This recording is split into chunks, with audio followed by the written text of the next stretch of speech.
Fala, meus amigos, tudo bem? Sejam bem-vindos a mais um podcast do Semeando Experiência, ao lado do meu amigo Leandro. Boa. Aí ele tá ficando bom, só no soquinho, isso aí. A gente não consegue se mexer muito aqui. Não, porque senão cai tudo, né? Na verdade. Muito estruturado. Hoje nós estamos com um convidado muitíssimo especial. Vamos ter a oportunidade de ter uma história inspiradora e conhecimentos importantíssimos para o nosso dia a dia, né, Leandro? Salvou minha vida, né? Salvou sua vida, né, Leandro? E aí o Leandro vai ter a oportunidade de compartilhar também algumas experiências que você teve, né, Leandro? Algumas. E foi muito importante. Isso Nós aí. estamos aqui com o Dr. Marcelo Salem. Tudo bem, doutor? Isso aí. Tudo bem, obrigado pelo convite e pela oportunidade de falar de envelhecimento, de cirurgia da obesidade e de semeando experiência, né? Legal, boa. doutor. É mais um aí que embarcou na loucura, né? Foi. Só tem doido, cara. E é interessante porque, assim, quando a gente começa a contar o próximo episódio para alguns amigos, as pessoas ficam muito curiosas. Como, por exemplo, vamos falar muito sobre a terceira idade, obesidade, né, doutor? E como que isso tem refletido na sociedade, né? A gente estava conversando nos bastidores aqui, né, Leandro? É um assunto que ganha uma conotação muito importante, principalmente nos dias atuais, né? A obesidade, ela vem só crescendo no mundo, né? Porque hoje a correria, você acaba comendo muito mal, né? E hoje a oferta de fast food é muito grande, né? Sim. E não só isso, além da oferta de fast food, de comidas ruins, ultraprocessadas, além disso tudo, tem a questão Emocional, psicológica. A gente estava conversando com, né, Dr. Salem há pouco, né? Não, é uma epidemia mesmo. É uma epidemia. Em níveis mundiais é uma epidemia. Hoje, as estatísticas americanas mostram que 50% a 60% da população americana está fora do peso. E 30% a 40% são obesos. E isso, nos últimos 15, 20 anos, só aumenta. Sim. Apesar do esforço de governo de melhorar a alimentação, só aumenta. E isso é reflexo da sociedade moderna, que não tem atividade física é difícil, violência na rua, que a gente não... Antigamente se jogava bola na rua, ia trabalhar de bicicleta, hoje é difícil isso. Sim. Né? E como você falou, Leandro, fast food, computador, a criançada hoje fica, em vez de jogar bola na rua, passa a noite no videogame. Isso aí. Isso vai refletir na terceira idade e na qualidade de vida. É uma epidemia. Isso foi uma preocupação nossa. Mas, doutor Marcelo Salem, gostaria que você contasse um pouquinho da sua trajetória, como que você chegou até a medicina. Conta um pouquinho quem é o Dr. Salem. Meus pais sempre estiveram ligados à área da saúde, sempre me interessou. Minha mãe trabalhava no Hospital das Clínicas, na hematologia. Que legal. E eu sempre tive ligado com isso, né? E foi meio natural fazer medicina. Eu entrei na faculdade de medicina em 1981, me formei em 87. E desde o começo eu gostei de cirurgia. Então a gente foi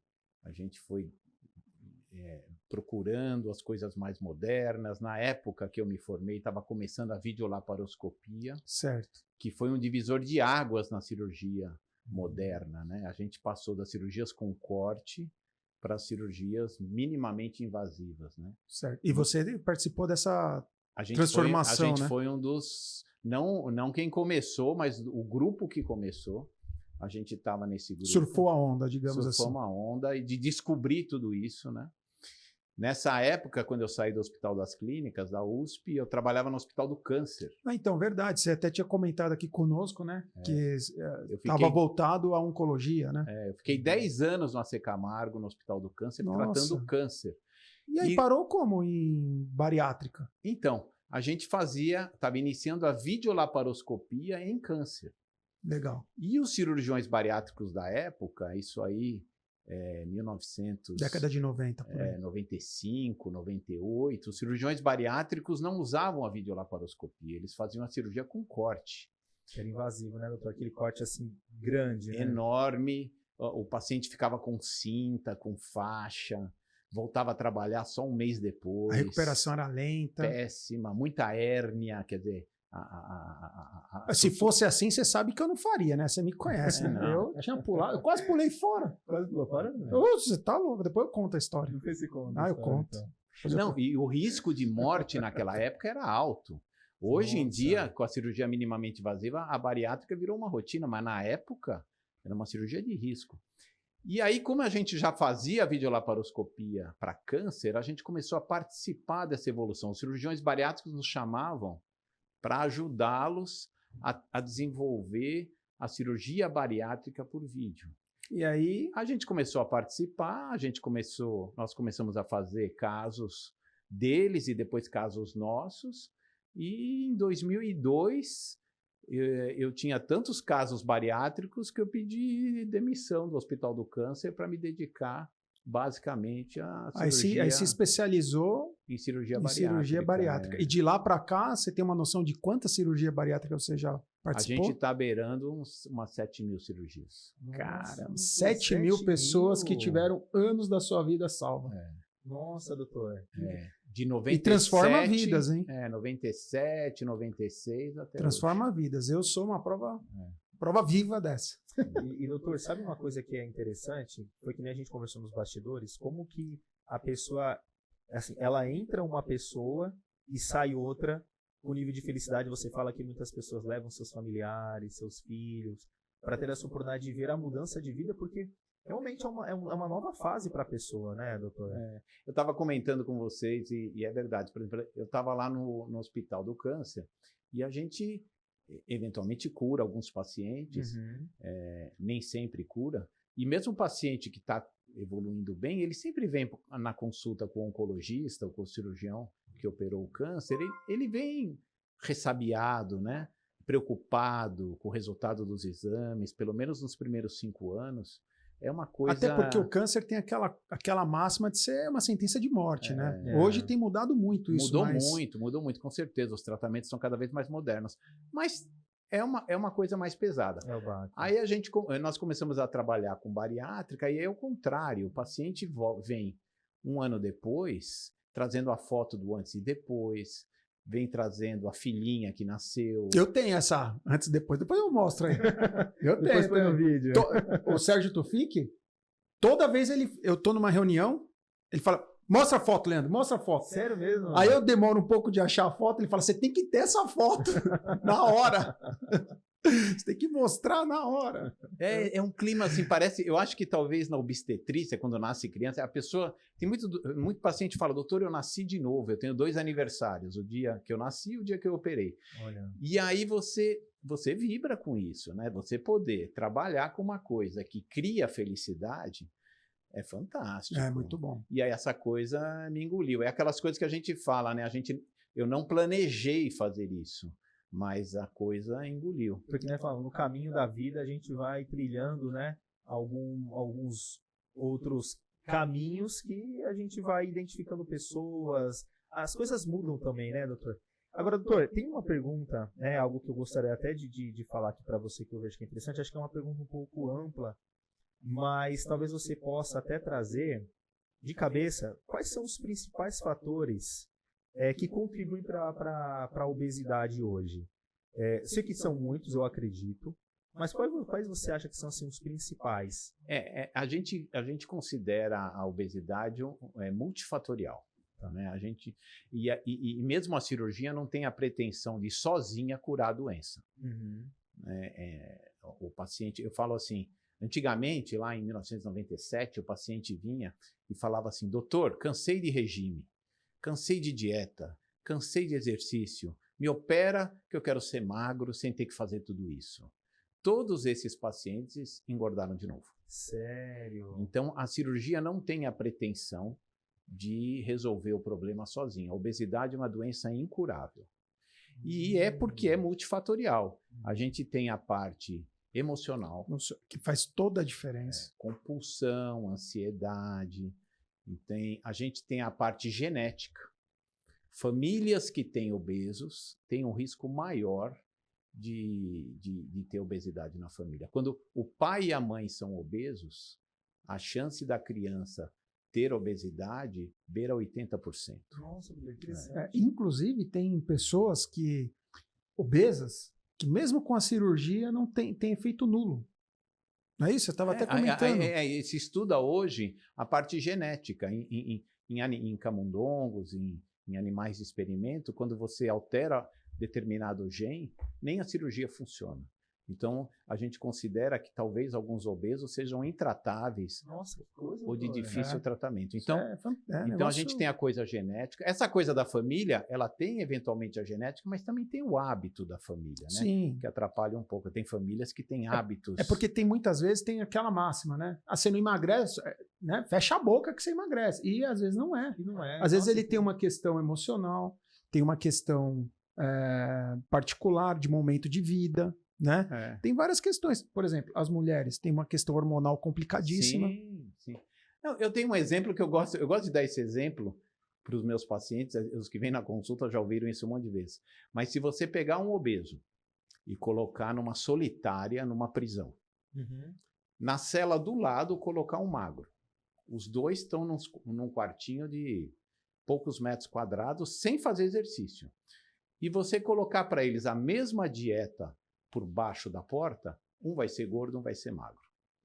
Nossa, então ele comendo a mesma coisa, fazendo o mesmo exercício, um é gordo, um é magro. É o metabolismo. É o metabolismo da pessoa. Aí você vê o preconceito que você tem de às vezes exigir que uma pessoa obesa alcance o resultado que você tem. Porque você fala, poxa, eu sou magro, eu nem faço tanto esporte, eu como o que eu gosto, eu como doce. Se você é gordo... Isso é muito reflexivo, hein, doutor? Se você é gordo, você é vagabundo.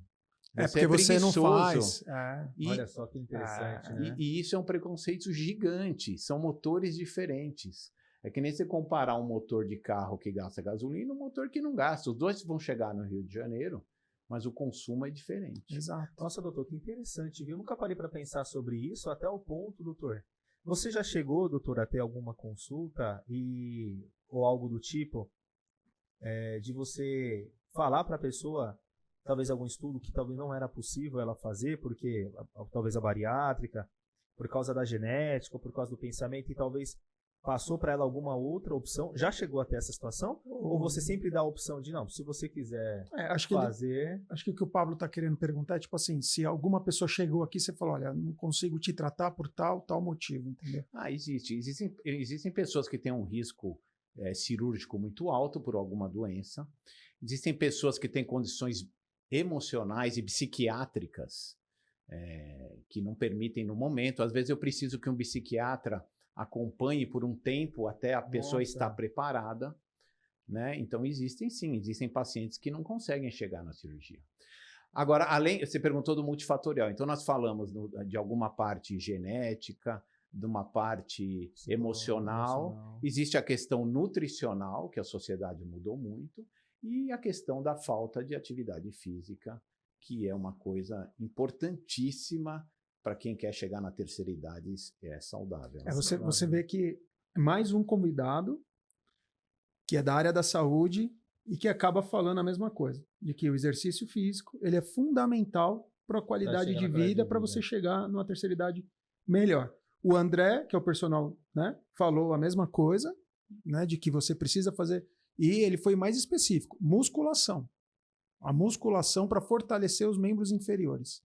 É isso aí. Existem alguns estudos que consideram as pernas o segundo coração nosso.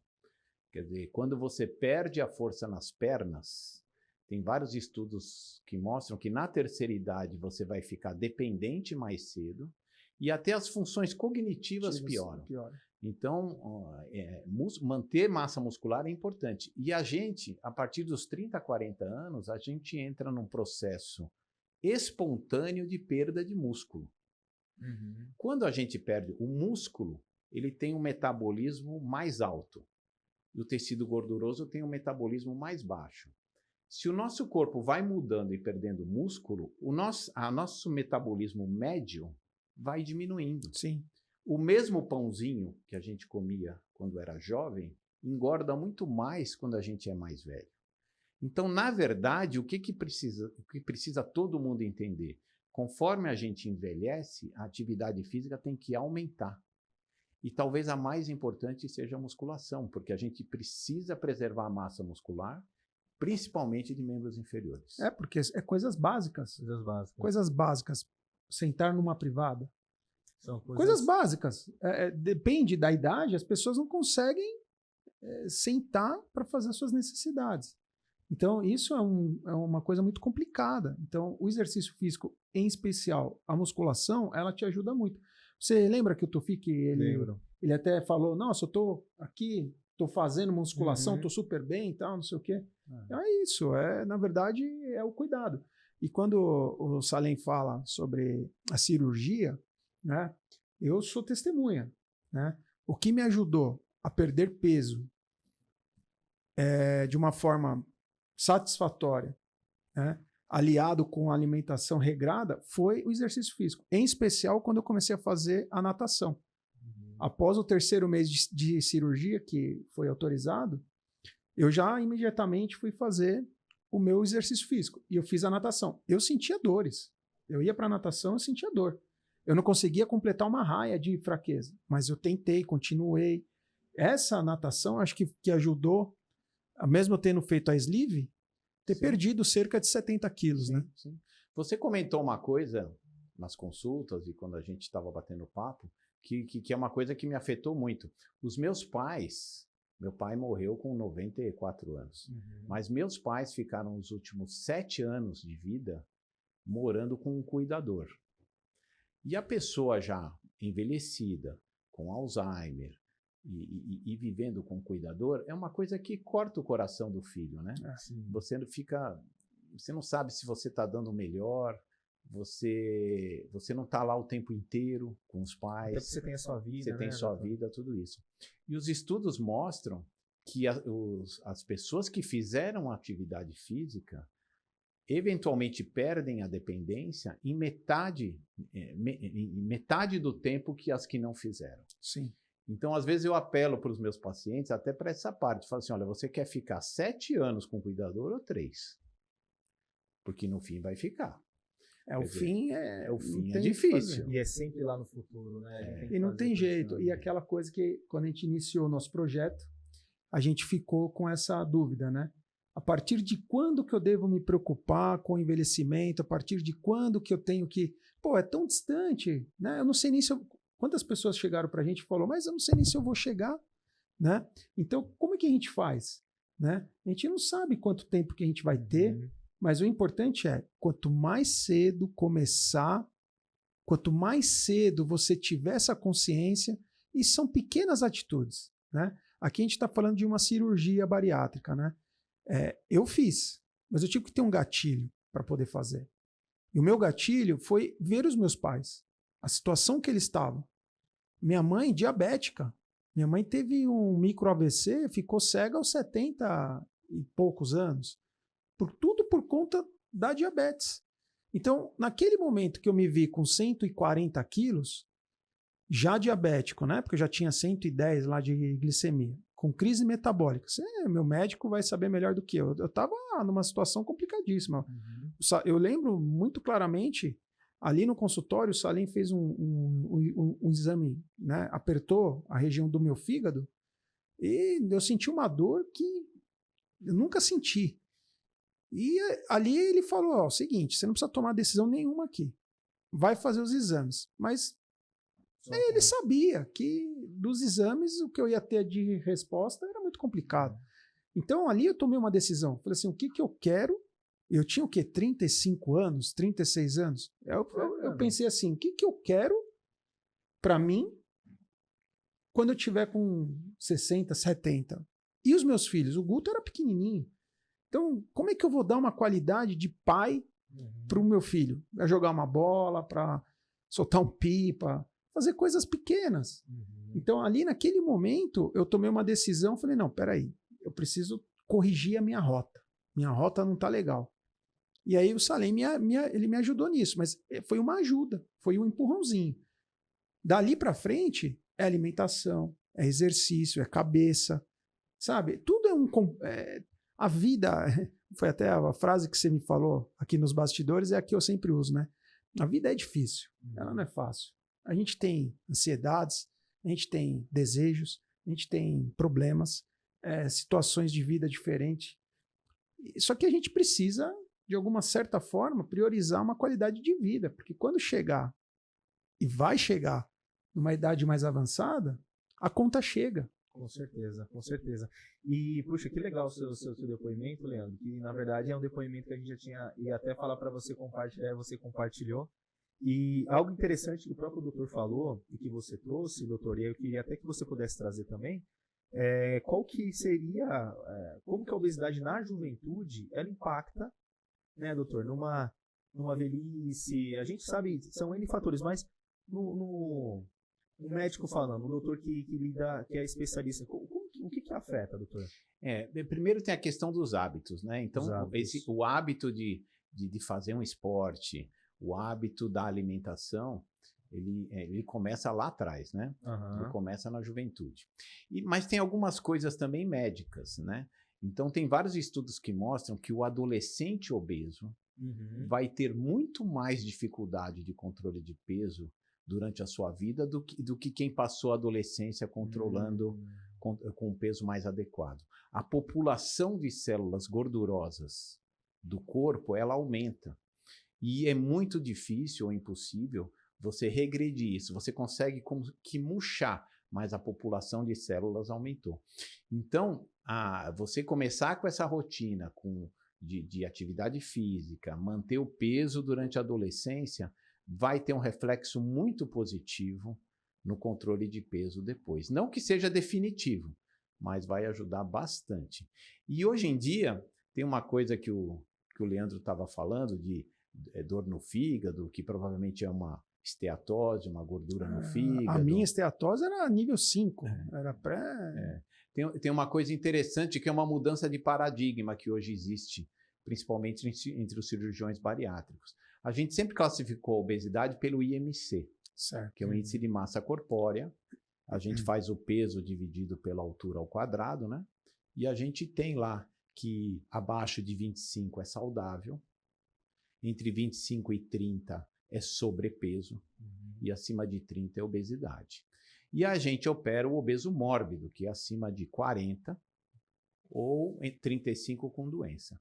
Mas olha que interessante o exemplo que eu vou dar, que eu também gosto de mostrar. Imagine um paciente de 160 quilos, que tem pressão normal, não tem diabetes e que é saudável, né? Mas ele é obeso, ele tem indicação de cirurgia.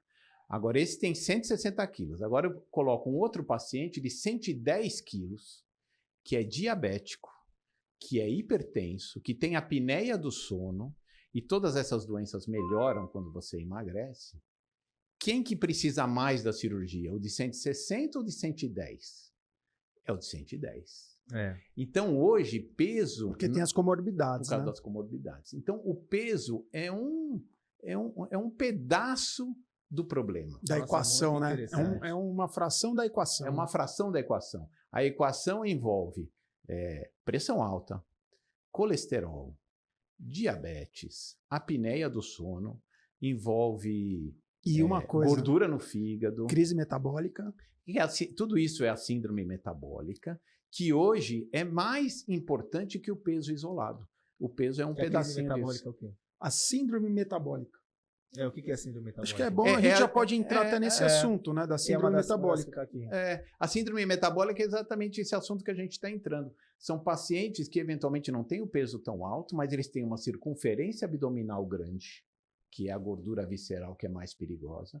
Eles têm alteração de colesterol, eles têm alteração de pressão, de triglicérides e uma tendência ao diabetes. E acaba tendo, tem até às vezes uma insulina grande no corpo, mas não tem o processamento dela, não é isso? Porque conforme você tem o tecido gorduroso no corpo, ele cria uma resistência à insulina.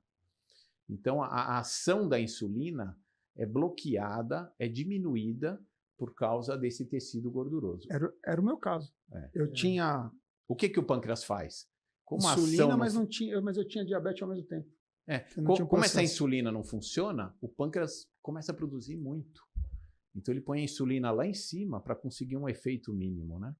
E isso causa o que a gente chama de hiperinsulinismo e, eventualmente, é a condição que a gente chama de pré-diabetes. Vai gerar um diabetes. É isso. Eu tava numa situação complicadíssima. Nossa, doutor. Então, o que eu tiro eu sei que a gente vai conversar de muitas coisas aqui, mas uma das lições que eu tiro, doutor, é de que existem pessoas, mesmo jovem, que têm o biotipo de ser uma pessoa um pouquinho mais fortinha, um pouco mais gordinha, né? Mesmo sabendo que não podemos julgar, mas como você falou, ou é a genética da mãe, ou a genética da família, e que ela tem esse desafio, que nem você falou, pessoas jovens, tem pessoas realmente, que nem você falou, das duas células. Então, para você ver como que não podemos julgar, né, doutor? Não, porque cada um tem uma história. A gente tem que quebrar alguns paradigmas, né? E acho que esse nosso projeto ele serve para isso. Quantos paradigmas a gente já quebrou aqui, né? Quantas preconceitos a gente esclareceu, inclusive aprendemos, né? Com certeza. Então, a questão do sono, da apneia, de quantas vezes uma pessoa pode deixar de dormir à noite, de interromper o sono, né? E depois a gente vai até tratar desse assunto, porque a cirurgia bariátrica, para mim, teve um efeito magnífico com a apneia, porque eu era uma pessoa apneica. Não sei se fala assim, né? A apneia do sono. Eu tinha muita apneia. Você não dorme, você não consegue aprofundar o sono, você tem diversos despertares. O sono não chega no REM, entendeu? Mas o que acontece? Você está sempre cansado durante o dia. É isso. Você tem uma tendência a ter uma pressão mais elevada. Qualquer lugar que você encosta, dorme, né? Os hormônios de estresse estão aumentados. Então, isso te predispõe à hipertensão arterial, a múltiplas doenças. Isso tudo está relacionado com... A obesidade, tem um estudo que fizeram para avaliar o custo da obesidade. A obesidade e as consequências da obesidade hoje custam mais de $1 trilhão no mundo. Né? É muita grana. É mais ou menos o cálculo que a gente estava vendo do custo do envelhecimento para o Estado. Então, e grande parte do vilão desse custo é a obesidade. Então você vê que o sistema público de saúde do mundo, ele não suporta todas essas mazelas da sociedade moderna. Então, se você fala de obesidade, tem um custo elevado. Se você fala de envelhecimento, tem um custo elevado. Se a gente fala de obesidade e envelhecimento, a gente fala, por exemplo, de doenças associadas à psique, né? Também é um custo elevado. Então, assim, a gente precisa conversar com as pessoas para que elas possam, através da ajuda, muitas vezes, né? De quanto mais rápido procurar uma ajuda e tentar sair desse... Esse tema que você falou, Leandro, pode até ser interessante. Qual é o custo da obesidade, né? O custo da obesidade, isso é muito exatamente. Legal. Não, é gigantesco. É uma coisa... A gente fica brigando aí para imposto aumentar, o governo precisa... na verdade, ele precisa investir na saúde da população e obesidade é um tema urgente. Em políticas públicas, isso a gente bate muito aqui, Salem. Então, a gente precisa ter políticas públicas claras em relação, por exemplo, à obesidade, em relação ao envelhecimento. A gente precisa que o Estado atue nessas áreas. Então, isso você vai economizar. Você não vai precisar aumentar imposto.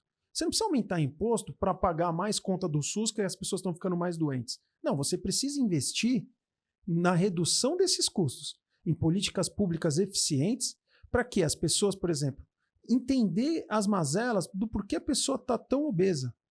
Né? Pô, será que é razoável nós termos uma oferta tão grande de fast foods? Então, será que a gente não precisa pensar alguma coisa? Mas, Leandro, a gente precisa ter... Tudo bem, a gente precisa cuidar da alimentação, eventualmente taxar esses alimentos...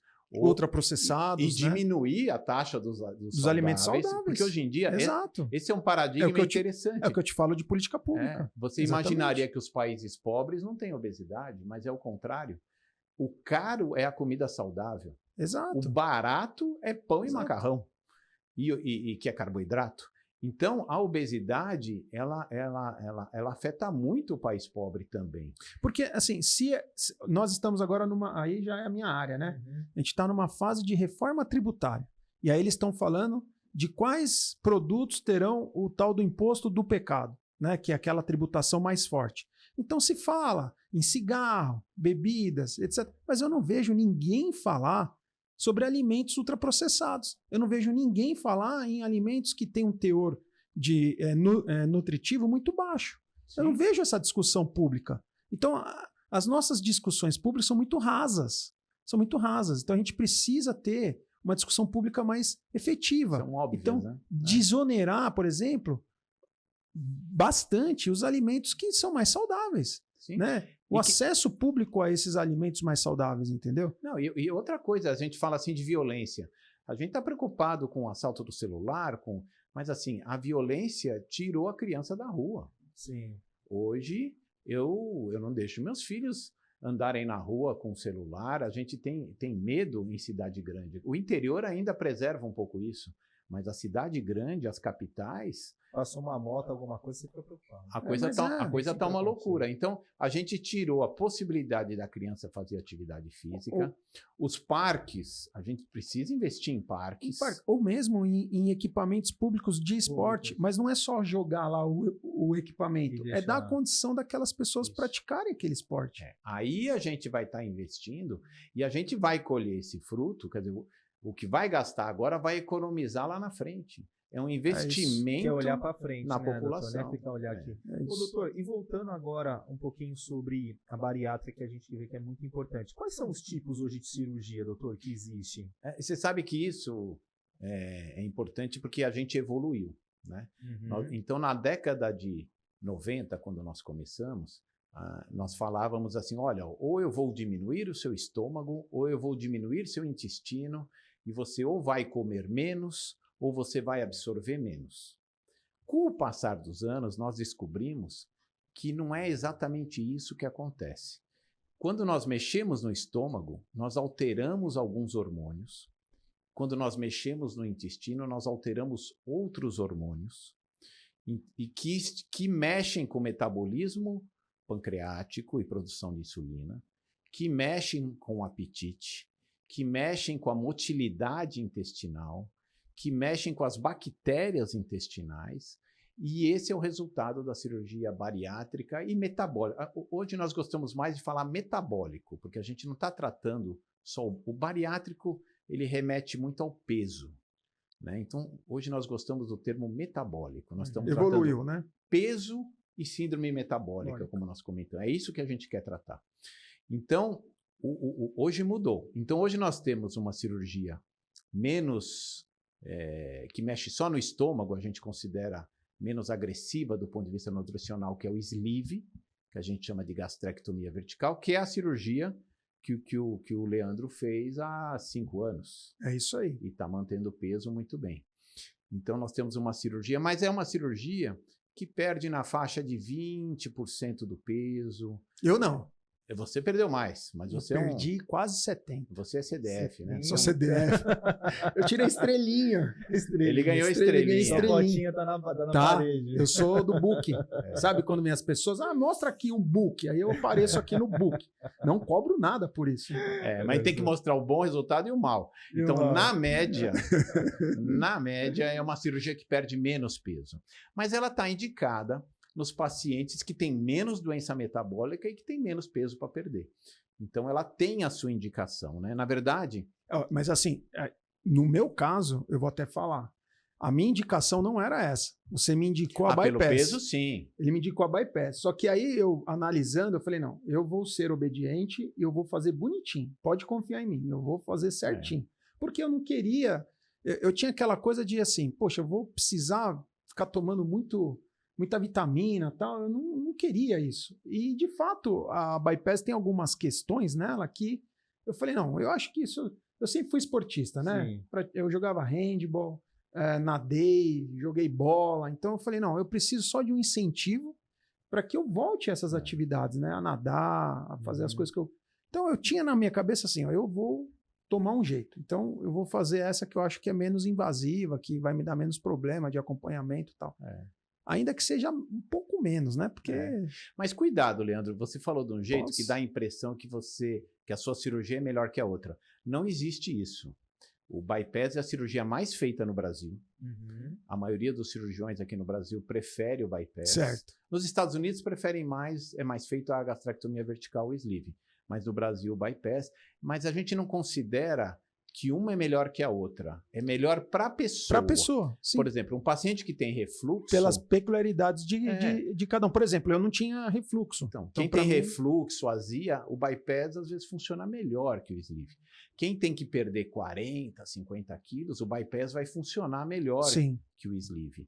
Então, a gente tenta, assim, a gente não tenta enfiar todos os pacientes na mesma cirurgia. No mesmo cesto, né? Não, eles não são, cada um tem um perfil de... Você tem uma peculiaridade. Você jogava handball, gosta de esporte. É diferente, né? É diferente. Agora, quem tem mais dificuldade, quem tem mais compulsão, às vezes precisa de uma coisa mais forte, mais completa, tudo isso. E existem cirurgias mais desabsortivas ainda, que são as cirurgias derivadas do duodenal switch, que a gente consegue um resultado superior ainda em perda de peso, mas conforme a gente vai mexendo no intestino, vai mexendo nesses hormônios, a gente precisa tomar cuidado com as vitaminas. Isso. Então, todos os pacientes operados, a gente tem um compromisso de que, além da cirurgia, é um combo. Eu falo assim, é como a gente fazia no câncer. Você vai operar e fazer quimioterapia depois. Os pacientes têm que assumir esse combo. Eles vão operar, fazer atividade física. A atividade física é a nossa quimioterapia.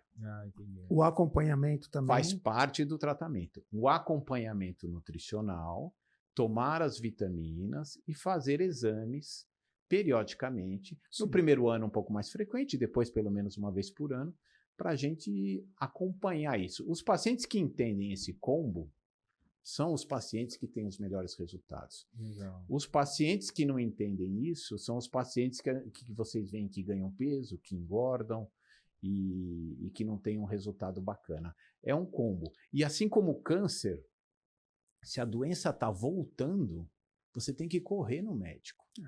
Então, um paciente operado, eu falo para os meus pacientes, ganhou 5 quilos, ganhou 4 quilos, corre aqui. Nossa. Vamos acudir, vamos tratar como se fosse a doença voltando. E a gente com 4, 5 quilos, a gente tem uma gama de remédios novos, de coisas bacanas para fazer.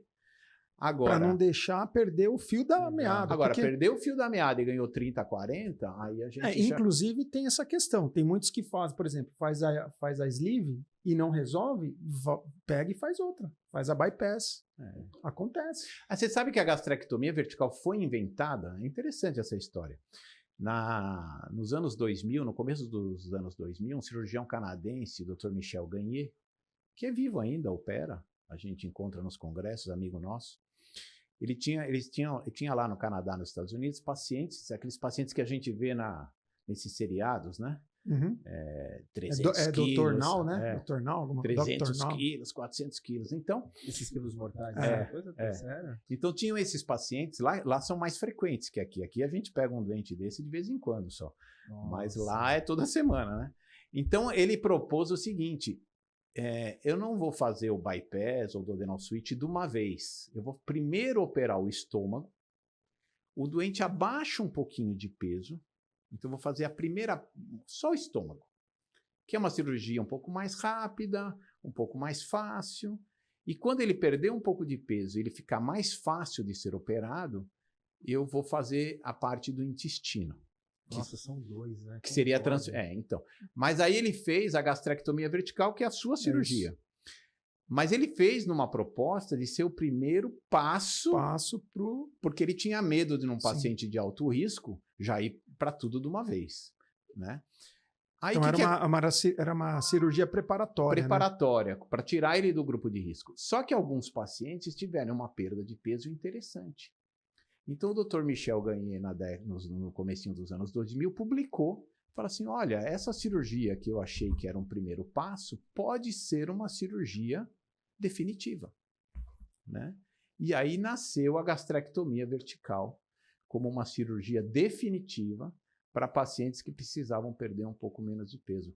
Mas é interessante como ela nasceu. Ela nasceu com o intuito e depois ela virou uma cirurgia. Então, hoje, praticamente, nós temos a sleeve, a bypass E as outras cirurgias, a gente chama é um grupo que a gente chama de duodenal switch. Duodenal switch. São cirurgias que misturam o sleeve com um desvio intestinal. Ah, entendi. Legal. Então, Nossa, legal. nessas tem uma cirurgia que a gente chama de SADS, que é uma cirurgia derivada do duodenal switch, e tem cirurgias novas, uma que tem crescido aí, que está com muito estudo, é a bipartição intestinal. São cirurgias mais novas, mas são desse grupo do duodenal switch. Legal. Você quer? Não, e até falar, doutor, sobre a juventude. Como que é a bariátrica na juventude? É possível? Os jovens fazem? Existem benefícios É. para eles?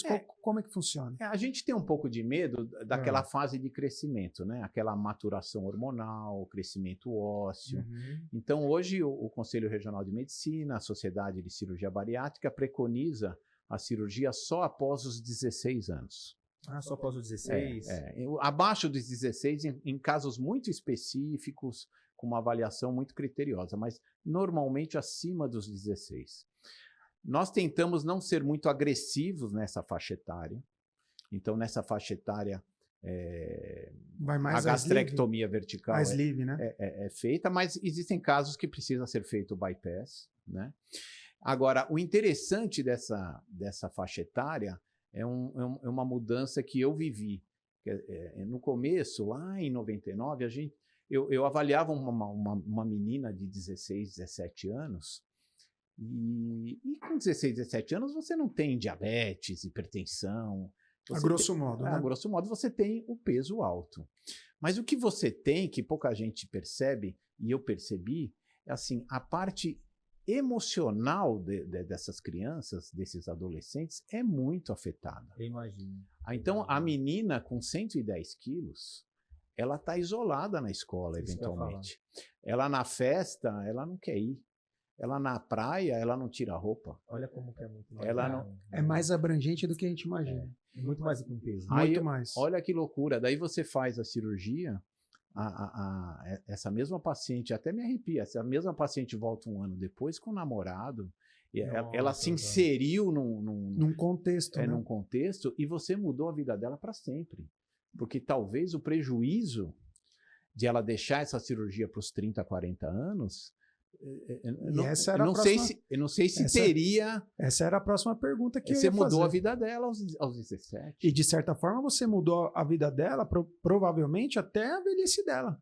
Você deu uma condição de vida super diferente para ela, uma outra oportunidade, outra possibilidade. Mas veja que a nossa vida, ela tem meio que uma mudança de rumo, né? Nessa idade, né? Você vai conseguir o primeiro emprego, o relacionamento, Que vai formar toda a que vai base, formar né? toda a base. Exatamente. Então, uma coisa que no começo você tinha muito medo e falava, puxa, 17, 18 anos, será que vamos operar ou não? E aí depois você vê o resultado e fica emocionado. Claro que eu não quero aqui banalizar, né? Sim. Não é todo adolescente obeso precisa de cirurgia, veja bem.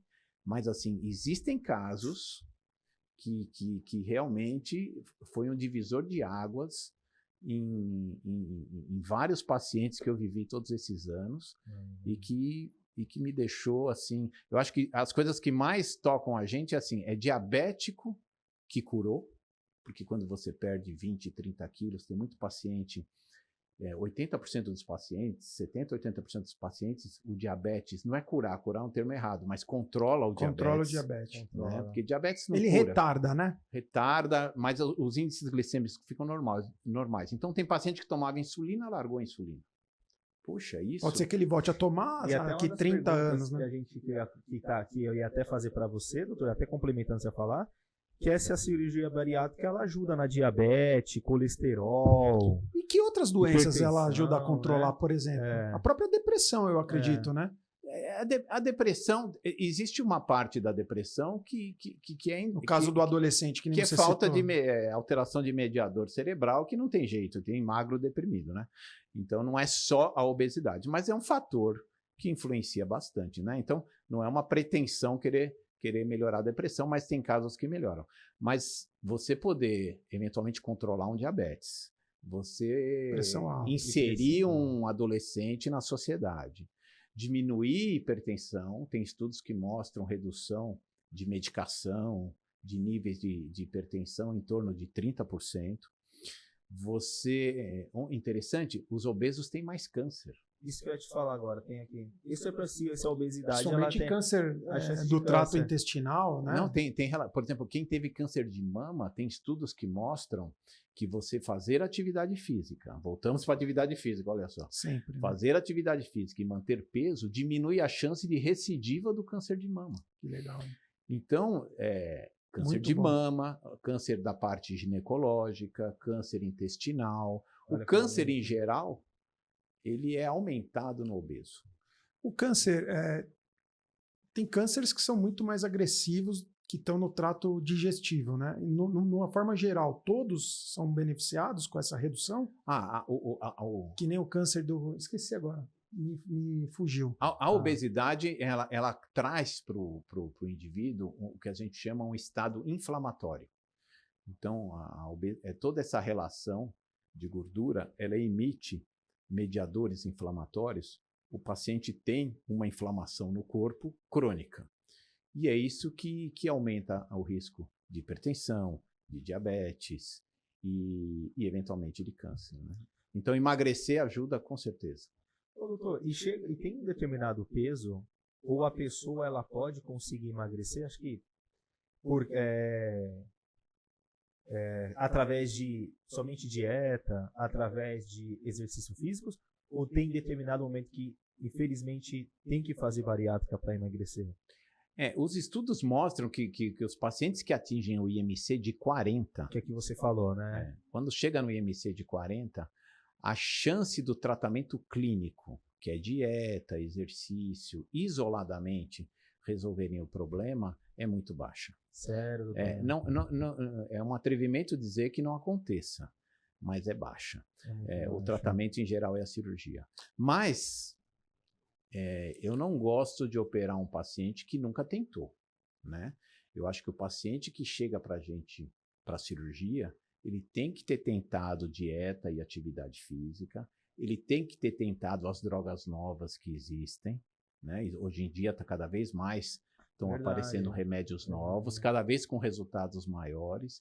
E o interessante é que essas drogas, Leandro, olha que interessante, eles foram descobrindo quais são os hormônios que a cirurgia mexe e a indústria farmacêutica sinteticamente. copia. É isso. Então, hoje a indústria farmacêutica está tentando replicar uma cirurgia bariátrica. Só que a cirurgia bariátrica mexe com 20, 30 hormônios. E as drogas estão com 1 ou 2. Mas já tem resultado importante. Tem remédio que consegue perder 15% a 20% do peso, que é um resultado bacana.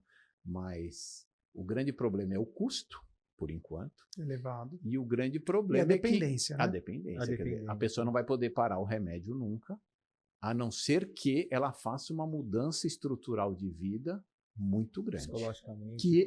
Que eu vou te falar, é muito complicado. Eu na minha fase, assim, enquanto eu praticava esporte regularmente, né, eu não tive muito problema com peso. Sempre foi ligeiramente assim. Mas ok, você gastava com esporte, etc., estava tudo certo. Quando eu me matriculei na faculdade de Direito, que a coisa começou a complicar. Porque aí eu tinha que destinar todas as minhas forças, tempo, para o que eu queria fazer. Então, era estágio de manhã, faculdade à noite, trabalhava sábado e domingo, não tinha tempo. E naquela época, né, a oferta de academias não era igual hoje, que tinha 24 horas, etc. Era mais difícil.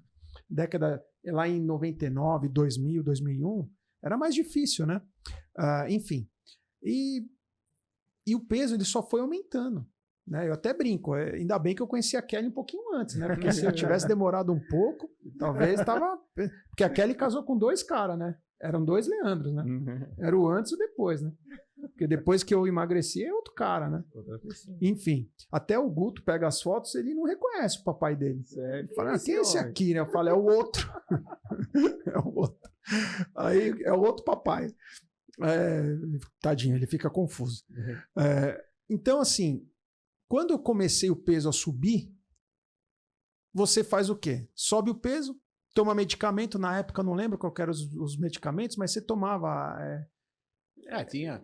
Bitufina, 2019, tinha o Saxenda, o Victoza, tinha Sibutramina. Você vai tomando. Só que, cara, você emagrece um pouco, né? Pô, tô legal. Aí o que você faz? Para.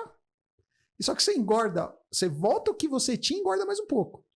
Então isso é muito louco. E aí eu sempre fui nessa.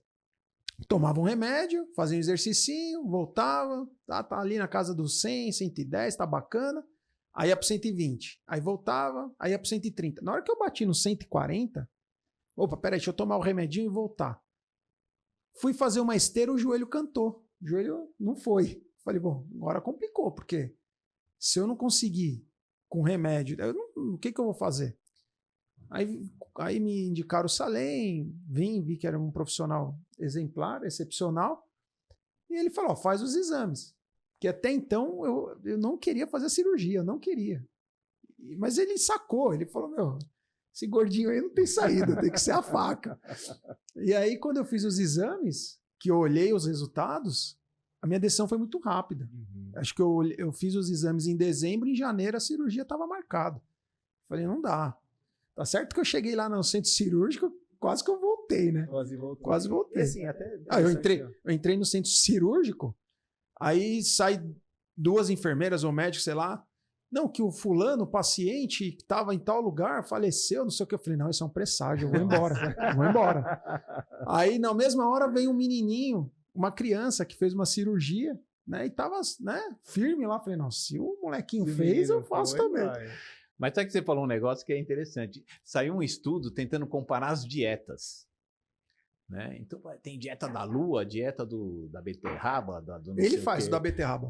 Tem lá todas as dietas malucas. Da lua, você faz da lua? Qual que é a melhor dieta? Na verdade, todas as dietas são boas. O problema é que a dieta é um empurrão para você perder o peso. O que vai fazer você manter o peso é uma mudança estrutural de estilo de vida. Então, a pessoa que faz a dieta há 6 meses, para a dieta e não acrescentou nada em hábito alimentar e em atividade física, vai engordar. Se qualquer remédio que for, se você tomar o remédio, por melhor que seja, que ele te tire 20% do peso, se você parar o remédio... não mudar. Vocês que estão assistindo, pensa bem. Você tomou o remédio e parou o remédio. Por que você não vai voltar para o peso que você estava antes? E principalmente se você não fez um planejamento de exercício físico, de alimentação regrada. Então, a chance é nula de você continuar com o peso. O remédio e a dieta é para você ter um empurrão, para você ganhar um tempo, para você fazer a sua lição de casa. Incentivo. Mas a lição de casa está lá. Na dieta, no remédio e na cirurgia. Porque 5, 6 anos depois, o paciente que não mudou a rotina, que só operou, lembra? No começo da conversa nós começamos. Ele vai engordar de novo. Talvez não engorde tudo, mas vai engordar de novo. Eu tô indo para o 6º ano. Então a conta chega e não tem jantar grátis, literalmente. Você vai ter que fazer alguma coisa para se ajudar. E a luta é diária, Pablo. Por isso, doutor, é diária. Um dos grandes aprendizados aqui é o psicológico, a importância de você estar bem psicologicamente. E aí, uma outra pergunta. Como que funciona aqui para vocês? Tem um acompanhamento que vocês indicam psicológico, ou pós, ou antes da própria cirurgia? Ou seja, acho que é mais pós, depois que a pessoa faz. Não, antes e pós. Antes e pós, Pablo, doutor? é assim. Na verdade, existe uma exigência do Conselho Regional de Medicina, da Sociedade de Bariátrica, e os convênios exigem também. Você sabe que isso é até bom, porque, na verdade, cria um tempo. Então, hoje em dia, para você fazer uma cirurgia bariátrica, em média, você vai demorar pelo menos 2 meses. Em alguns convênios vão demorar até mais. Isso serve para você sedimentar a ideia, entendendo que tomar uma decisão correta, né? Você não está comprando uma bolsa que depois você devolve, né? Você está fazendo uma cirurgia. Então, é importante ter calma, entender direitinho tudo. E a gente exige, todos esses órgãos exigem que você tenha uma avaliação cardiológica, que você tenha uma avaliação nutricional, psicológica, ou psiquiátrica, né? Mas que veja que você está... Teve paciente que eu mandei para o psiquiatra me ligou e falou, Marcelo, olha, você vai operar esse paciente, mas eu preciso de 6 meses para deixar ele compensado. Nossa, doutor. E beleza. E a gente espera. Trabalho de 4 mãos. Porque assim, quando eu falei que eu tomei a decisão após os exames, mas eu já tinha uns 2 meses já fazendo, fiz todo esse processo. E outra, eu já tinha uma certeza já, né? Eu tinha aquela coisa de que eu tinha que mudar de vida. Mas mesmo assim eu fiz todo o processo. Psicóloga, tudo. É que como eu já tinha a questão bem definida, assim que os exames ficaram prontos, os exames laboratoriais, cardiologista, etc., eu decidi, não, vou fazer a cirurgia. Tá? Mas tem todo um processo. E o pós é muito importante. O pós eu vejo que é importante. Mas eu falei cardiologista, falei o psicólogo, o psiquiatra, a nutricionista, que é muito acertar importante. a dieta, ele entender, e o endocrinologista. Tem paciente também que me procura, eu falo, olha, você vai passar no endocrinologista. O endocrinologista me liga e fala, Marcelo, olha, o peso não é tão alto, ele tem um remédio novo, eu gostaria de tentar. Beleza, ele tenta, se ele conseguir, ele escapou da cirurgia, se ele não conseguir, a própria endocrinologista me encaminha. Então é um trabalho... Olha o tanto de pessoas envolvidas. E tem mais pessoas, que aí é a próxima pergunta. Aí, isso é o pré, né? É o pré. Aí sim. o pós. O pós, assim, você vai se deparar com uma perda de peso grande, muda um pouco a sua percepção de corpo, a sua inserção social, né?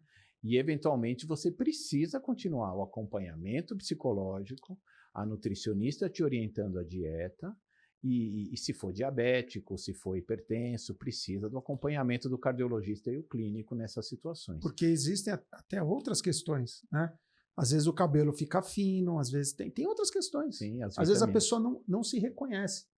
Às vezes eu olhava no espelho e falava, nossa, cadê a minha outra metade? Tipo, só tem metade ali, cadê o outro? Não, é sério, tô falando sério. Eu tenho terno até hoje que eu guardo de recordação. Sério? Hoje entra 2, fácil de mim, assim. Você olha assim, é uma coisa absurda. Agora tem uma outra questão, né? A gente falando de acompanhamento periódico, né?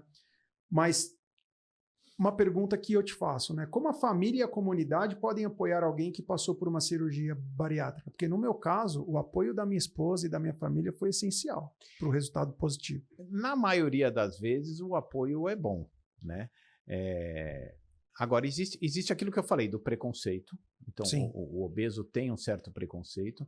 Em alguns ambientes, o operado também sofre algum preconceito, porque fica aquela ideia que ele fracassou e precisou da cirurgia. O que eu acabei de mostrar naquele exemplo da cela, né? Fala assim, é diferente. Você vai, a mesma comida engorda um e não engorda o outro. Então você não pode exigir do obeso que ele, com o mesmo esforço que você faz, consiga o mesmo resultado, porque é impossível. O esforço do obeso para conseguir um resultado similar é muito maior. Você não conseguiria se estivesse no lugar dele. Então, é outra coisa. Então, esse obeso operado, às vezes no ambiente de trabalho, que não tem esse conhecimento, no ambiente familiar, ele é visto como fracassado, né? O cara que operou e não conseguiu, que tentou emagrecer e não conseguiu. Então, esse é um preconceito enorme que a gente vê.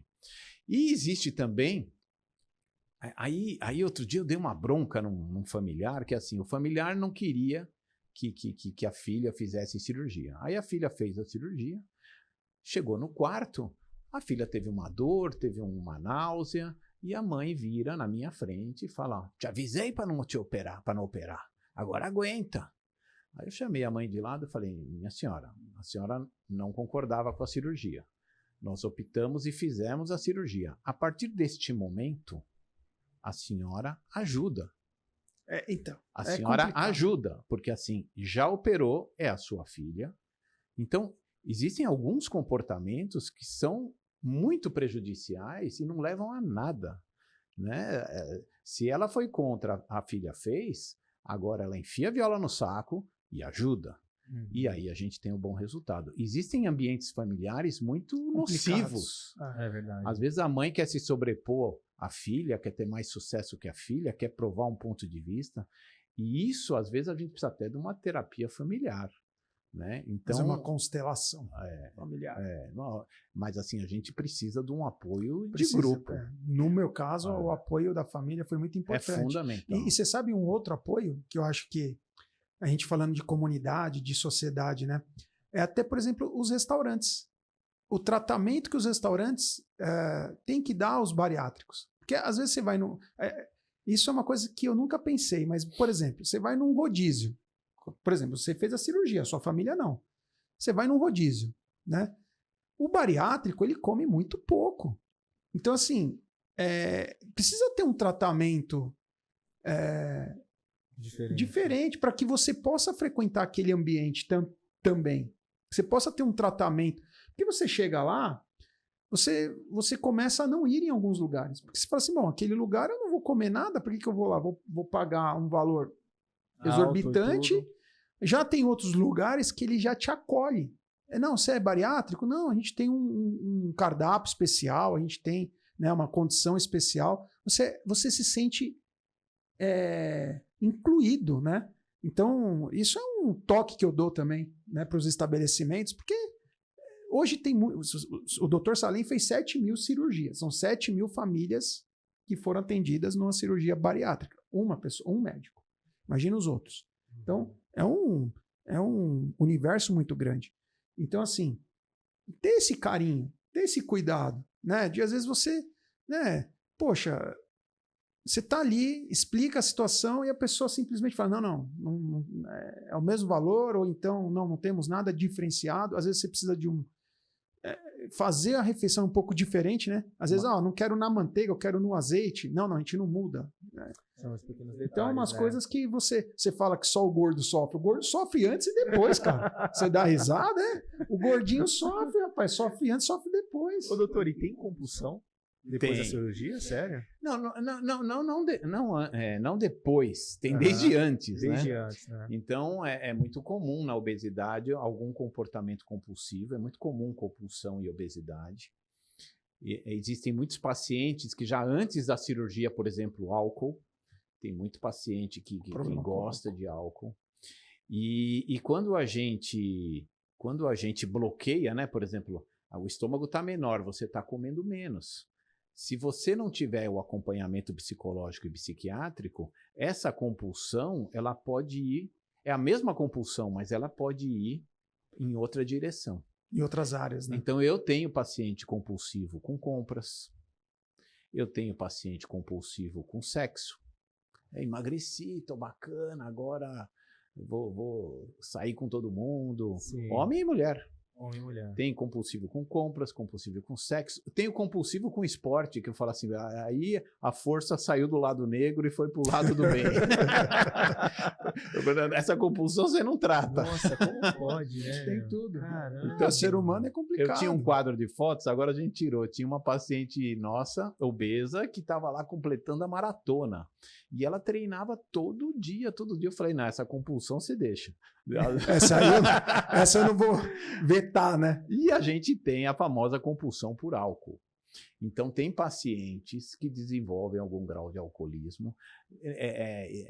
Um paciente faz uma propaganda muito negativa da coisa. Então, não são índices alarmantes, mas existem alguns pacientes. Geralmente são pacientes que já bebiam.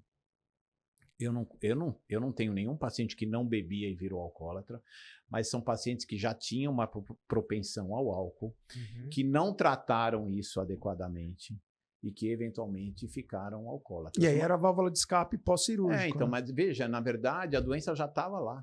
Sim. A doença sempre esteve lá. Né? O farol virou para outro lado. E a gente precisa identificar, a família precisa ajudar. Que é que nem quando o paciente começa a reganhar peso. Se o paciente nos procura, se a gente é avisado, a gente tem como acudir. Né? Agora, como às vezes tem paciente que não vem há 10 anos, não vem há 15 anos, aí você encontra uma situação instalada. Né? E é complicado. É complicado. O paciente não precisa voltar comigo sempre, mas ele precisa, uma vez por ano, passar num clínico geral, ou no endocrinologista, ver as vitaminas, conversar sobre esses assuntos. E até para fazer os exames de rotina, né? Sim. E esse é o compromisso do procedimento, né? Certo. Como qualquer cirurgia, tem um segmento. Ô, doutor, e quais são os avanços? Mas em cima disso que ele falou, eu queria tirar uma dúvida. Né? O paciente ficou 15 anos sem vir, 10 anos. E aí, às vezes, ele precisa de uma cirurgia revisional? Então, Como é que a funciona cirurgia isso? revisional é um tópico assim. Você sabe que hoje uma das cirurgias que mais aumenta no mundo é a cirurgia revisional. A revisional é refazer de novo uma bariátrica? É revisar a cirurgia. Então, por exemplo, final da década de 90, no comecinho dos anos 2000, nós fizemos, eu não fiz muito, mas fizeram muito, uma cirurgia chamada banda gástrica, que era colocar um anel no estômago. Esse deu problema, né, doutor? Essa cirurgia, os pacientes vomitavam muito, o anel saía do lugar. E praticamente todos os pacientes que eu operei, que os colegas operaram, 2001, 2002, até 2004, 2005, nós reoperamos para retirar o anel ou transformar em outra cirurgia, porque eles não se adaptaram. Isso é uma cirurgia revisional.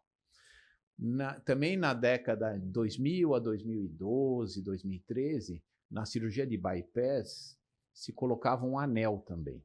Além do desvio e mexendo, tinha um anel para não deixar o estômago dilatar.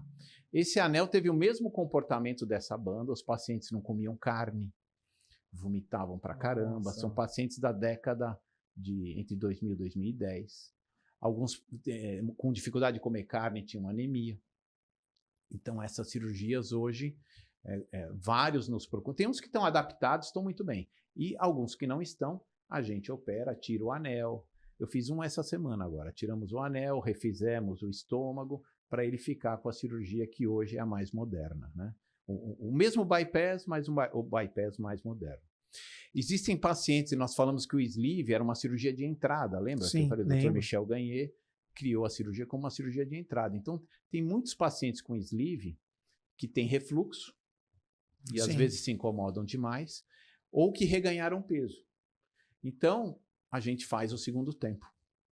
Quer dizer, lembra, era uma cirurgia de entrada para depois fazer o intestino. Então, nós pegamos esses pacientes de sleeve que reganharam peso. E faz a bipartida, por exemplo. E fazemos um bypass, ou um duodenal switch, ou uma cirurgia mais adiante para curar esses problemas. Claro que, olha que interessante, aparecendo as novas drogas, hoje nós conseguimos, por exemplo, um sleeve associar com remédio. Então, os tratamentos também não são exclusivos. Não é porque você fez cirurgia que você não pode tomar remédio. Que a gente falou remédio Ozempic, doutor? Ozempic, agora tem um novo que é o Mounjaro. Eles são complementares. Né? Então, na verdade, essa é a inteligência hoje do tratamento. Eu vou fazer cirurgia, estou reganhando peso, nós vamos entrar com remédio. Entendi. Então, quem fez cirurgia pode tomar remédio. E o remédio, ele vai ter um gap menor para tratar, né? Você já tem a cirurgia.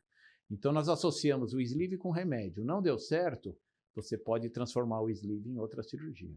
Então, o que é a cirurgia revisional? São pacientes com reganho de peso que não conseguiram tratar de outra forma, que preferencialmente não cirurgia, né? Que fizeram um acompanhamento multidisciplinar, acertaram a parte emocional, tentaram a medicação, eles são elegíveis a uma cirurgia revisional. Pacientes que fizeram técnicas antigas e não estão adaptados, porque você pode ter feito uma técnica antiga e está adaptado, fica com ela. Então, não estão adaptados. Ou pacientes que têm algum efeito colateral que a gente consiga melhorar. Então, essa é a cirurgia revisional. Perfeito. E conforme vai aumentando as cirurgias, a você cirurgia vai tendo mais revisional opções, aumenta né? também. A cirurgia você vai tendo outras vias, né? Legal. E aí, Pablão, segue aí. Não, achei ótimo. Na verdade, o doutor, a gente traz em questão algumas perguntas, mas o doutor ele vai entrando e já vai conseguindo já trazer muitas outras importantes. Mas, doutor, sabe uma coisa que eu queria te perguntar? Não tá aqui do que a gente passou para o senhor, mas é algo que eu tava pensando, vindo para cá, antes de analisar. Tem uma cultura, não sei se hoje caiu mais em tona, mas há tempos atrás, anos atrás, já estava muito grande, que a pessoa acima do peso, ela pode ser quem ela quer, né? Que eu posso te dar um exemplo como as pessoas, elas são mais, não sei se é o termo Você diz correto. se aceitar, né? Se aceitar o peso, doutor. Assim, doutor, hoje, na sua visão, a pessoa, ela, e me estiver errado, doutor, a pessoa gordinha, ela pode ter uma vida feliz, saudável? Ou para você, doutor, é sempre importante ela estar dentro do peso, ela ter uma vida, porque tem que você falou no começo, O tem estilo, pessoas, né? O estilo de vida, né? Porque tem pessoas que ela não tem diabetes, ela não tem nada, mas está acima do peso. É interessante estar no peso ideal, doutor? Ou a pessoa ela pode ter uma vida tranquila acima do peso? Porque é uma situação um pouco complicada, né, doutor? O que você pensa sobre isso, olha, assim, doutor? É aquela evolução do conceito da cirurgia bariátrica que eu estava comentando, que a gente gosta mais de metabólica. A sociedade brasileira chamava Sociedade Brasileira de Cirurgia Bariátrica. Aliás, todas no mundo, né? A americana, a francesa. Todas botaram metabólica. Então, hoje, nos importa mais o metabólico. O metabólico. O metabólico. Então, me importa, é aquele exemplo que eu dei. Um paciente com peso menor diabético precisa mais da cirurgia. Entendi. Um paciente com peso menor, com 2 stents no coração, precisa da cirurgia. Então, claro que não são todos diabéticos, não são os obesos, né? Então, a cirurgia passa a ter uma indicação grande. O peso isoladamente numa pessoa saudável, se ele preencher o critério do IMC de 40, ela é elegível à cirurgia. Isso é interessante. Agora, acho que você quis me perguntar se tipo todos devem operar. A decisão da cirurgia é pessoal. É muito pessoal. É pessoal. Eu não... Por vezes eu atendo, vem 2, 3 pacientes, os 3 são obesos. Um quer operar. Eu não forço a cirurgia nos outros. Quer dizer, se a pessoa, né, não me procura para a cirurgia, eu não saio por aí oferecendo cirurgia. O paciente ele tem que ter essa decisão que ele preencheu todos os degraus do caminho, que ele tentou emagrecer, se ele está infeliz com o peso dele, e aí ele opera. Mas assim, não é como a gente diz assim, olha, você está com câncer, se você não operar, eu não quero mais te ver. Não, assim, eu não vou me responsabilizar por você, não. É uma decisão muito pessoal. Uhum. Eu tenho pacientes que me procuraram há 10 anos atrás, conversaram comigo, decidiram não operar, alguns não voltaram mais, e outros aparecem 10 anos depois e falam, doutor, agora eu quero operar. É o momento. Agora eu estou pronto. Eu acho que é o momento de cada um. Por exemplo, eu várias vezes eu subi o peso, desci, pensei em fazer, não pensei, com anel, sem anel, sei lá, outra técnica, enfim. E o momento foi aquele. Eu acho que é o momento. É igual, por exemplo, acho que a Jojo Todinho, né? Sim. Ela super se aceitava com o peso dela, tal. Agora ela fez, não, acho que ela fez uma bariátrica, alguma coisa, não sei. Posso estar sendo, né? Posso estar enganado, mas ela está emagrecendo. Então ela acha que nesse momento de vida dela agora, ela tem que emagrecer. Né? Então, assim, é muito particular de cada um. Verdade. Né? Mas assim, eu vou te falar como ex-gordinho, tá? Eu me dei super bem com o meu peso, né? Brincava, até tinha aquela coisa, pô, mas você vai emagrecer, você vai perder a graça? Não sei, o Rassum não perdeu, né? Então tá tudo certo, né? Mas coisas me incomodavam. Você ia comprar uma roupa, por exemplo, eu adorava comprar roupa nos Estados Unidos, porque lá tinha os meus tamanhos. Aqui era muito difícil. Então nem pensar, você fica realmente refém de algumas situações complicadas. Não adianta falar que não. Existe sim. Então. Você sabe que tem muito paciente que vem bem assim, vem um querendo operar, o do lado fala, doutor, eu trouxe ela aqui, mas eu estou obeso também, mas eu estou feliz com o meu peso. Eu estou resolvida, mas eu estou acompanhando ela aqui. Beleza. O ano seguinte eu opero ela. Porque na hora que a outra emagrece, e vê o resultado, ela vê o resultado e perde o medo, fala assim, não, ela não morreu, né? Aí eu falo, me opera também, doutor, por favor. E às vezes eu falo, olha, eu vou operar a sua amiga e acho que eu vou te operar o ano que vem. A pessoa faz assim, né? Aí o ano que vem eu opero. Então eu acho muito, claro que eu estou exagerando, mas eu acho muito difícil na sociedade de hoje você dizer que você tem 40 quilos a mais e que você está resolvido. Às vezes você se diz isso. Aceitação. Mas não é assim que é. O que a gente sempre fala é em relação à prevenção e educação. Eu acho que a aceitação ela tem que estar mais direcionada a essa questão da educação. Então, muitas vezes você... eu me aceito. Beleza. Mas se você começa... Uma coisa é você se aceitar aos 30 anos. Outra coisa é você se aceitar aos 40. Outra coisa é você se aceitar aos 50 em relação ao peso. É diferente. Você obeso aos 30 é de um jeito. Você obeso aos 40 é de outro. Você obeso aos 50 é de outro. Por quê? Porque a sua dificuldade de locomoção é diferente. O seu metabolismo é diferente. A perda de massa magra, ela começa a acontecer após os 35, 40. Então, assim, uma coisa que para você aos 30, aos 20 e pouco era tranquilo, aos 40 já não vai ser mais. Então, você precisa ter isso em mente. Essa questão da aceitação é um problema. Eu me aceitava, mas na hora que aos 35, eu poderia não ter feito a cirurgia ainda. Poderia ter segurado um pouco mais, aos 36. Só que eu pensei assim, 36, daqui a pouco eu tô batendo os 40, e aí? Tipo, toda a recuperação de cirurgia, tudo, sabe? Falei, não, vamos fazer logo, vamos resolver. E esse resolver não é que a cirurgia é uma mágica, plim. Não, eu sabia que o processo posterior era muito mais complicado. E é um processo. Até hoje eu tô com o Salem. Até hoje a gente faz as consultas, faz o ultrassom de abdômen, faz a endoscopia eventualmente, mas o mais importante são as vitaminas. E toma as vitaminas. Agora, tem um outro exemplo interessante. O pai de um colega, a mãe de um colega médico nosso, na casa dos 70 anos, com 40 quilos acima, eu acho que ela, na época, estava viúva, e ela, com a condição financeira estável, tudo direitinho, mas ela não conseguia passear, ela não conseguia viajar, ela não conseguia, estava trancada em casa. Aí o filho médico me procurou, falou, Marcelo, eu preciso da qualidade de vida, 70 anos, era a pergunta que eu ia fazer. Para minha mãe. Ela está inteirona, ela está bem, mas a obesidade não permite, está tomando remédio para diabetes, para não sei o quê, mas ela tem uma condição de vida. Normalmente, essa é uma outra questão, a idade, né? A idade, antigamente se falava de operar abaixo dos 65 anos. Hoje a medicina evoluiu, a expectativa de vida aumentou. Então hoje, se o cardiologista, se o geriatra, se eles apoiam a gente, o paciente mais idoso que a gente operou tem 74. Nossa. E aí essa paciente volta e fala, doutor, emagreci, agora acabei de sair com um grupo de uma excursão da terceira idade, fui para a Bahia, fui para a Europa, estou aproveitando a vida. Então, assim, é realmente a obesidade, você fica meio aprisionado no seu próprio corpo. Sim. E isso acaba diminuindo o seu universo e você não consegue sair disso. E às vezes é libertador. Mas você tem que estar preparado. Né? Exato. Você quer ver uma alegria minha, ô Vini? Você hoje está meio quietão, mas eu vou te falar uma alegria minha. Foi quando eu sentei no banco do avião e não precisei tomar ao lado de ninguém. Isso é uma alegria. Não, coube. Eu sentei e falei, nossa, é confortável o negócio.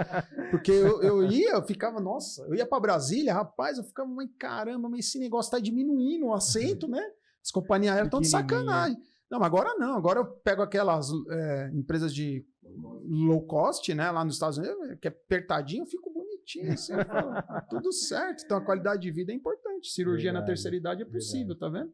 Pô, mas obrigado, doutor. Puxa, a gente poderia passar aqui horas e horas conversando, porque é um assunto muito profundo. Acho que agora a gente pode pegar uma parte psicológica só sobre a cirurgia, pode pegar uma parte nutricional só sobre a cirurgia. Então, assim, são assuntos grandes. Exatamente. Né? E outra coisa, eu acho que o mais legal agora é que o Salem deixa aquela mensagem final, com certeza, aquela questão de como ele quer ser lembrado para a posteridade, né? Como que ele gostaria de ser reconhecido e enfim, e aquela mensagem final que a gente sempre pede para o convidado fazer, para deixar aquela contribuição, porque isso vai ficar gravado, né? Vai ficar para suas gerações, para outras pessoas. Olha, o que eu diria o seguinte, eu tô, como cirurgião bariátrico e metabólico, eu estou tratando a consequência do processo. Apesar de ser minha profissão, e sempre vão ter alguns pacientes que eu vou ter que tratar a consequência. Mas o ideal é que os pacientes não tivessem chegado a esse ponto. Né? Então, a mensagem que eu deixaria hoje para os pais, para quem tem criança pequena, ou para quem está chegando nos 30, 40 anos, ou até para o adolescente, é ele entender que controle de alimentação, que atividade física é importantíssimo, todo mundo tem que fazer. Conforme a gente envelhece, a perda de massa muscular é progressiva e isso tem que, na verdade, aumentar com o tempo. Então, se as pessoas entenderem que tem que cuidar do seu corpo, assim como a gente cuida do carro, você troca o óleo, você põe uma gasolina de boa qualidade, você tem que cuidar do seu corpo, que é a sua máquina. Então, eu acho que isso seria o mais importante. Todo mundo entender isso, os pais darem a oportunidade, eu sei que hoje em dia é difícil, é caro, para as crianças gostarem de esporte, saírem de casa e a gente tentar prevenir a obesidade. A comida saudável é mais cara, mas é importantíssimo a gente criar esse hábito nas crianças e fazer, não obrigá-las, mas elas precisam entender o que elas têm que fazer. Ter o acesso. E elas se cuidarem, né? Mesmo assim, ainda vão existir os casos de cirurgia bariátrica. Outro dia me perguntaram, doutor Marcelo, com esses remédios novos, a cirurgia bariátrica vai acabar? No curto prazo, não. Esses remédios, na verdade, ajudam a cirurgia bariátrica. Eles vão ajudar a gente a operar somente quem precisa e eles vão ajudar os pacientes que operaram e estão com dificuldade de manter peso. Então, tudo é junto, tudo é interligado, é multidisciplinar e nós precisamos tratar corpo, cabeça, alimentação, comportamento, e aí a gente vai ter um resultado bacana e melhorar a saúde da população e para o Estado vai sair mais barato. Né? Para o plano de saúde vai sair mais barato, é isso que eles precisam entender. Perfeito, legal. Muito legal. Vida, que legal. É um ensinamento, né? Pessoa fantástica, você viu? Muito bom. Fiquei muito feliz, doutor. Obrigado. Muito coração, legal, de verdade. Muito obrigado. Tenho certeza que esse assunto é um assunto que vai ajudar muitas outras pessoas. A gente tem a oportunidade hoje de ficar tudo gravado, né, doutor? Então as pessoas elas podem consultar. Isso aí. Né, essa mensagem que o senhor deixou. E gostaria que todo mundo pudesse... assim, eu gostaria de agradecer o Salem, né? Porque ele me ajudou, né? E me ajuda até hoje, né? A gente tem um bom relacionamento, paciente, médico, mas a mais que isso, o Salem é um amigo. Então ele é um cara que me ajuda muito. Eu sempre tenho algumas dúvidas, ligo, ele responde, dentro do tempo dele, lógico. E a gente está aí, né? Então a gente acaba trazendo as pessoas que estão no nosso círculo, né? Uhum. É um projeto totalmente que visa ajudar a pessoa que está lá do outro lado, ela a reconhecer algumas coisas na vida que precisa mudar a rota. Então a gente aqui não tem pretensão nenhuma de ser o senhor da razão, absoluta verdade, mas a gente, com as nossas experiências, né? Nós tentamos fazer com que vocês aí do outro lado possam também melhorar as suas experiências, né?